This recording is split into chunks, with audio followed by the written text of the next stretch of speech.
Every woman left Nnenna's chair looking like a queen. But she had just one rule, which must be followed. Because beauty comes at a cost. In the bustling town of Amaife, beauty was a form of pride. Every woman wanted her hair to speak of her grace, her lineage, her worth. And no one understood that language better than Nnenna the hairdresser, a woman so gifted that even the wind seemed to pause when she braided. Her small salon sat at the edge of the market square, wrapped in the scent of coconut oil and incense. Women from neighboring villages came to her doorstep before dawn, their heads wrapped in scarves, their tongues whispering praises. They said her fingers were guided by spirits.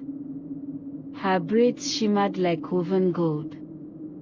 Her cornrows were so neat they looked stitched by a divine hand. No one ever left her salon unsatisfied, only speechless. But Nnenna had one strange rule. Inside her salon stood a tall mirror framed in cowries and gold paint. Yet, no customer was ever allowed to look into it while Nnenna walked.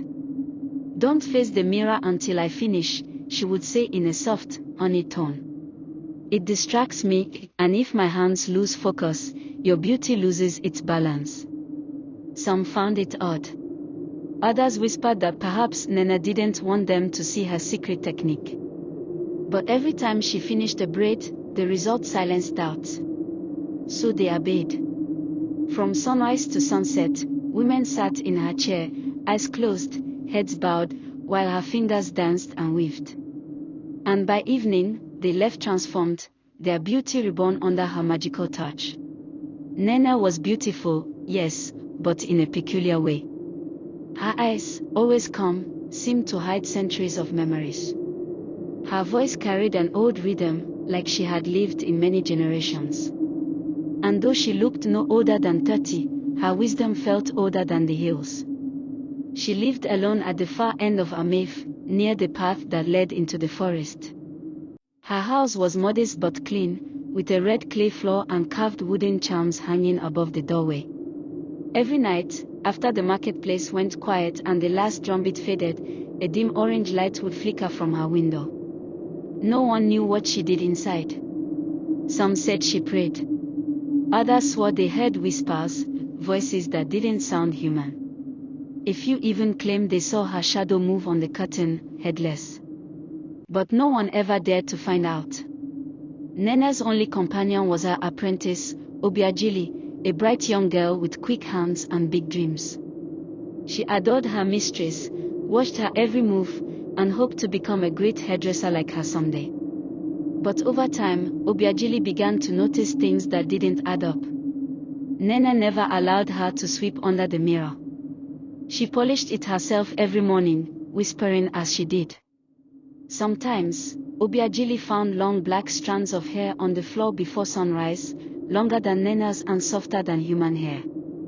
And every Monday morning, Nnenna's hair would be different, always a new, intricate style that no one had ever seen before. One afternoon, a customer from a nearby village broke Nnenna's golden rule. Out of curiosity, she lifted her eyes slightly to glance into the mirror. Before she could blink, Nnenna's comb snapped in two.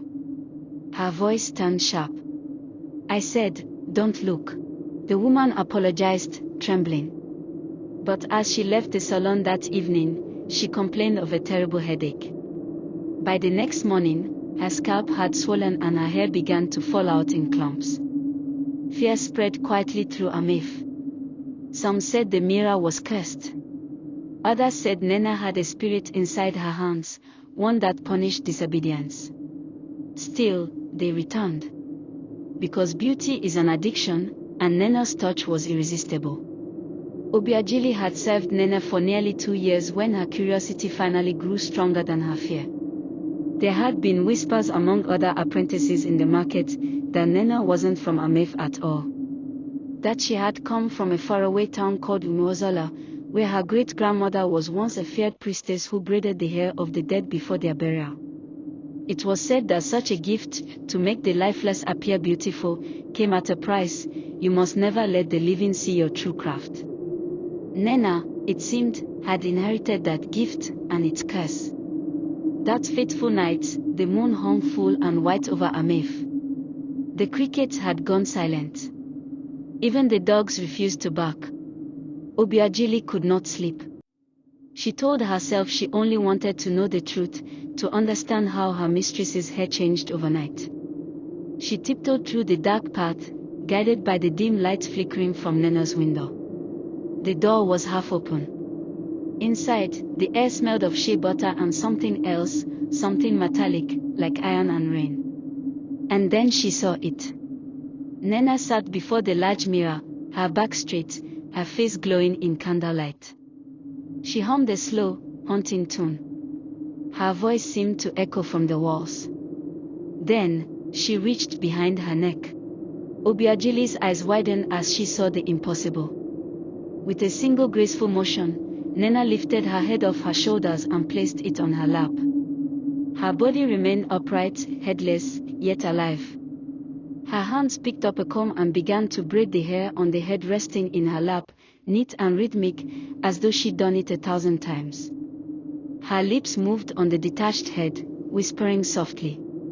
Beauty begins when fear ends. Obiageli's knees trembled. Her breath hitched. But before she could move, a wooden stool creaked beneath her foot. The head turned. Those calm eyes now glowed faint gold. The lips curled into a smile that wasn't human. You shouldn't be here, my child, the voice whispered from the lap.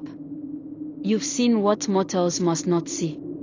Obiageli screamed and bolted for the door. Behind her, she heard movement, the scraping of feet, the sound of beads rattling.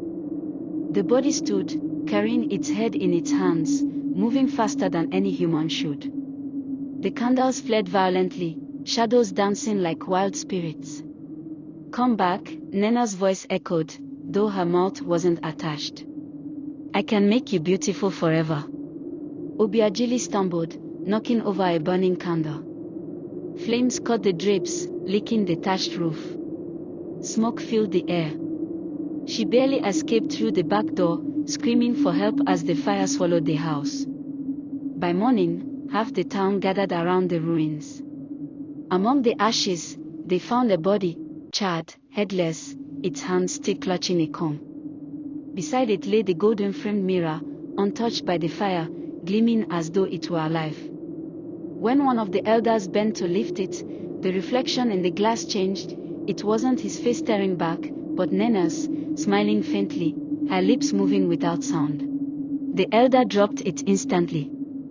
The mirror cracked into 3 perfect lines, like a braid undone. No one dared touch it again. They buried it deep beneath the old palm tree near the forest road. But some say, on moonlit nights, you can still hear the faint sound of braiding, the comb sliding through hair, the hum of Nnenna's song. Obiageli lived, but she never spoke again for 3 months. When she finally found her voice, she told the elders everything. They performed cleansing rituals at the ruins of Nnenna's home. The chief priest declared that Nnenna's gift was a legacy of vanity and forbidden magic, passed down through generations of women who traded their humanity for eternal beauty. The power came from a spirit of mirrors, one that could only be fed through secrecy and silence. The moment she was seen by mortal eyes, her pact broke, and the fire consumed her. Obiageli left hairdressing forever. Instead, she traveled from village to village, telling her story to young girls who dreamt of beauty beyond reason. True beauty never hides from reflection. Envy and obsession can burn brighter than fire. Some gifts are curses in disguise, and the price of perfection is often your soul.